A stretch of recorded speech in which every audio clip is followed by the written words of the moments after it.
আচার্য চাণক্যের জীবনের শুরুর দিকে ঘটে যাওয়া একটি ঘটনার মাধ্যমে তার চরিত্র খুব সুন্দর পরিচয় পাওয়া যায়।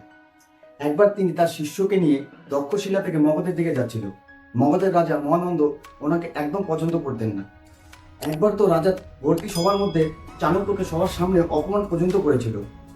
সেদিন আচার্য চাণক্য প্রতিজ্ঞা করেছিল যে রাজাকে সিংহাসন ছাড়িয়ে শিখাতে তিনি গান বাঁধবেন। এর জন্য তিনি তার সবচেয়ে প্রিয় শিষ্য চন্দ্রগুপ্তকে প্রস্তুত করেছিলেন। মগধে যাওয়ার জন্য সোজা রাস্তা বেছে না নিয়ে তিনি একটি আঁকাবাঁকা দুর্গমময় রাস্তা বেছে নেন। সেই রাস্তায় অনেক কাঁটা বিছানো ছিল, এমনকি একটি কাঁটা তার পায়ে ফুটে যায়। তিনি প্রচণ্ড রেগে যান এবং শিষ্যদের আদেশ দেন, উপড়ে ফেলে দাও সাপের মতন ফণা তুলে থাকা কাঁটাগুলো, একটু যেন অবশিষ্ট না থাকে। তিনি শুধু কাঁটাগুলোকে তুলেই শান্তি হননি, সেগুলো গোড়ায় বিষ ঢেলে দিয়েছেন যাতে দ্বিতীয়বার সেখান থেকে কোনো কাঁটা জন্মাতে না পারে। এরকম ভাবেই নিজের শত্রু সম্পূর্ণ বিনাশে তিনি বিশ্বাস করত। জীবনে অন্যের দেখিয়ে দেওয়া পথ তিনি কখনোই স্মরণ করতো না, নিজের রাস্তা তিনি নিজেই বেছে নিত। আশা করছি এই 5টি নিয়ম শোনার পরে আপনি আপনার জীবনের চলার পথ নিজেই ঠিক করে নেবেন। নিজের উপর বিশ্বাস রাখুন এবং এগিয়ে চলুন। নমস্কার, আমি Lakshmikanta Roy, motivation speaker and leadership consult. Rule number 1, আপনার গোলটের সম্পর্কে কাউকে বলবেন না। বন্ধু চাণক্য বলেন, নিজের জীবনের ভালো মন্দ অন্য কারোর সাথে শেয়ার করবেন না এবং নিজের স্বপ্নের ব্যাপারে কাউকে জানাবেন না। এছাড়া আপনার আইডিয়াস কারোর সাথে শেয়ার করবেন না, কারণ চাণক্যের মতে আমাদের স্বপ্ন পূর্ণ করার জন্য চুপচাপ নিজের কর্ম করে যেতে হবে। আসলে আমরা যখন আমাদের গোলসের ব্যাপারে অন্য কারোর সাথে ডিসকাস করি, তখন অন্যের কাছ থেকে আমাদের দু ধরনের রেসপন্স পাওয়া যায়। প্রথমত, এক ধরনের লোক যারা আমাদের গোল শুনে খুশি হয় এবং এরপর তারা আমাদের অভিনন্দন জানায় এবং এগিয়ে যাওয়ার জন্য প্রেরণা দেয়, আর এইসব শুনে আমরা খুব খুশি হই। আর তখনই আমাদের ডোপামিন হরমোন রিলিজ হয় এবং আমরা চিন্তা করি আর বেশি পরিশ্রম করার দরকার হবে না হয়তো আমাদের গোল অ্যাচিভ করার জন্য। এর মানে হলো আমাদের মনে নিজের গোলকে সম্পূর্ণ করার জন্য যে পরিমাণে এফোর্ট দরকার তা কমে যায় এবং আমাদের মোটিভেশন ডাউন হয়ে যায়।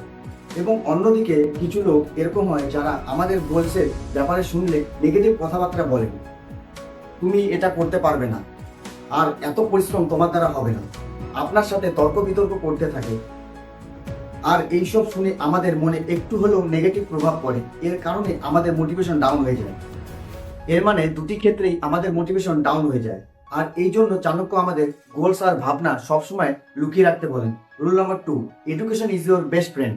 শিক্ষা আপনার সবচেয়ে ভালো বন্ধু। বন্ধু আচার্য চাণক্য তার নীতি গ্রন্থে বলেছেন, এডুকেশন আপনার সবচেয়ে ভালো বন্ধু, কেননা একজন শিক্ষিত ব্যক্তি সব সময় সব জায়গায় রেসপেক্ট পান, আর শিক্ষার সামনে ইয়ংনেস লুকস হার মেনে নেয়।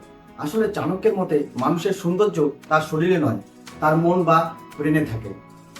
মানুষ শারীরিক রূপে অসৌন্দর্য বা কমজোর হতেই পারে, কিন্তু তার কাছে শিক্ষা থাকলে প্রত্যেক জায়গায় সে সম্মান অর্জন করবে। মানুষের ধন দৌলত, সৌন্দর্য এবং শারীরিক শক্তি এইসব একদিন নষ্ট হয়ে যাবে, কিন্তু তার শিক্ষা ও জ্ঞান সারা জীবন তার সাথে থাকবে। আর সে চাইলে হিস্ট্রি তৈরি করতে পারে। এর ফলে সে মরার পরেও লোক তাকে মনে রাখবে তার শিক্ষার কারণে। এছাড়া শিক্ষার সবচেয়ে ভালো দিক হলো এটা কাউকে শেয়ার করলে নষ্ট বা শেষ হয় না, এটা আরো বেশি পরিমাণে বাড়ে। এই কারণে একজন ব্যক্তি সফল হওয়ার জন্য তার ভালো এডুকেশন নেওয়ার দরকার আছে। Rule number 3, water droplets. জলের ফোঁটা দ্বারা মহাসাগর গঠিত হয়। বন্ধু চাণক্য বলেন, জলের ছোট ছোট ফোঁটা ধীরে ধীরে একটি বড় পাত্রকে ভরিয়ে দিতে পারে। ঠিক একইভাবে মানুষকেও নলেজ আর টাকা সেভিং করতে হবে। আসলে চাণক্য আমাদের এটাই বোঝাতে চাইছে যে কোনো জিনিস আমরা একটু একটু করে শিখলে একটা সময় আমাদের মস্তিষ্ক নলেজের ভান্ডারে পরিণত হবে। যদি আমরা টাকাও একটু একটু করে সেভিং করি, তবে একটা সময় পর ওই সামান্য পরিমাণে সেভিং করা টাকাও অনেক টাকায় পরিণত হবে। আর এখনকার মডার্ন সায়েন্টিফিক ভাষায় তা কম্পাউন্ড ইফেক্ট বলে। ফর এক্সাম্পল, কোনো ব্যক্তি যখন একটি বই পড়ে তার নলেজ একটু করে বেড়ে যায়, কিন্তু সেই ব্যক্তি ধীরে ধীরে 100টা বই কমপ্লিট করে নিলে তার নলেজ এত বেশি পরিমাণে বেড়ে যাবে যেটা উনি নিজেও ভাবতে পারেন। তাই জীবনে এগিয়ে যাওয়ার জন্য সবসময় জ্ঞান ও সম্পদ জমা করার অভ্যাস রাখা দরকার। Rule number 4, learn from the mistake of others. অন্যের ভুল থেকে শিক্ষা নিন। বন্ধু চাণক্যের মতে আমরা তখনই সফলতা পেতে পারি যখন আমাদের মধ্যে অন্যের ভুল থেকে শেখার ক্ষমতা থাকবে। কেননা আমরা অন্যের ভুল থেকে যদি শিক্ষা নেই তাহলে সেই ভুলটি আর আমাদের দ্বারা হবে না। এছাড়া ক্ষতিত হওয়ার চান্সই নেই এবং আমাদের সময়ও বেঁচে যাবে। এই ব্যস্ত জীবনে আমাদের কাছে এতটাও সময় নেই যে নিজে ভুল করে সেই ভুল থেকে শিক্ষা নেব। অর্থাৎ আমরা সবসময় নিজের চোখ কান খোলা রাখবো, অন্যরা কি কি ভুল করছে, তার ভুলের কারণে তার কি কি ক্ষতি হয়েছে, আর এটা করলে সেই ভুলটি আমাদের দ্বারা আর কখনোই হবে না। Rule number 5, get out of your comfort zone. নিজের কমফর্ট জোন থেকে বাইরে বেরিয়ে আসো। বন্ধু চাণক্য বলেন, কোনো ব্যক্তি যদি শিক্ষা বা তার স্বপ্ন পূর্ণ করতে চান তাহলে তাকে তার কমফর্ট জোন থেকে বের হতে হবে। কারণ কোনো কিছু পাওয়ার জন্য কিছু হারাতে হয়। ফর এক্সাম্পল, ভালো স্বাস্থ্যের জন্য যেমন শারীরিক ব্যায়াম করার প্রয়োজন আছে, তেমন ভালো বুদ্ধির জন্য নিয়মিত জ্ঞান অর্জন করার প্রয়োজন হয়।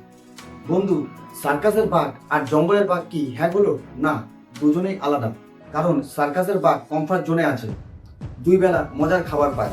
সার্কাসের বাঘ লাঠির ইশারায় নাচে। সার্কাসের লোকেরা যা যা করানো ইচ্ছে তাই করিয়ে নেয়। কখনো জ্বলন্ত আগুনের ভেতর দিয়ে জাম করা, আবার কখনো খাঁচার ভেতরে বসে থাকা বাঘের লেজটাও ছোট বাচ্চাও নাড়িয়ে দেয়। এবং অপরদিকে জঙ্গলের বাঘ কখনো খাবার পায় আর কখনো পায় না। প্রতিদিন শিকার করার জন্য তৈরি থাকতে হয়, দিন রাত ঝড় বৃষ্টিতে কাটাতে হয়, বাট কারো ইশারায় নাচে না সে। কিন্তু দম থাকলে সেই ছোট বাচ্চাটাকে লেজটা নাড়াতে বলুন তো। বাচ্চাটা তো দূরের কথা, আপনিও তার সামনে গিয়ে দাঁড়াতে পারবেন না, কারণ সে কমফোর্ট জোনে থাকে না।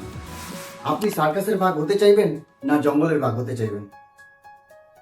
মনে রাখবেন, যদি মণিরত্ন আপনার পায়ের কাছে থাকে আর গাছ আপনার মাথার উপরে থাকে তাহলে তার স্থান যেখানেই হোক না কেন, সঠিক মূল্যায়নের সময় মণিরত্নের দাম সর্বদাই উপরে থাকবে। এর অর্থ এই যে হয়তো বুদ্ধিমান ব্যক্তির অবস্থান কিছুক্ষণের জন্য শোচনীয় বা দুর্দশাগ্রস্ত হতেই পারে, কিন্তু সঠিক মূল্যায়নের সময় তার স্থান সর্বদাই আগেই থাকবে। ছোট মনের মানুষের সাথে আপনার বড় স্বপ্ন শেয়ার করবেন না। যদি আপনি সেই স্বপ্নটি বন্ধ করতে চান তবে ছোট মনের মানুষের সাথে শেয়ার করুন। বড় মনের মানুষের সন্ধান করুন এবং তারা আপনার স্বপ্নকে আরো বড় করে তুলবে এবং সেই বড় মনের মানুষ একজন আপনার সামনে দাঁড়িয়ে আছে। Thank you.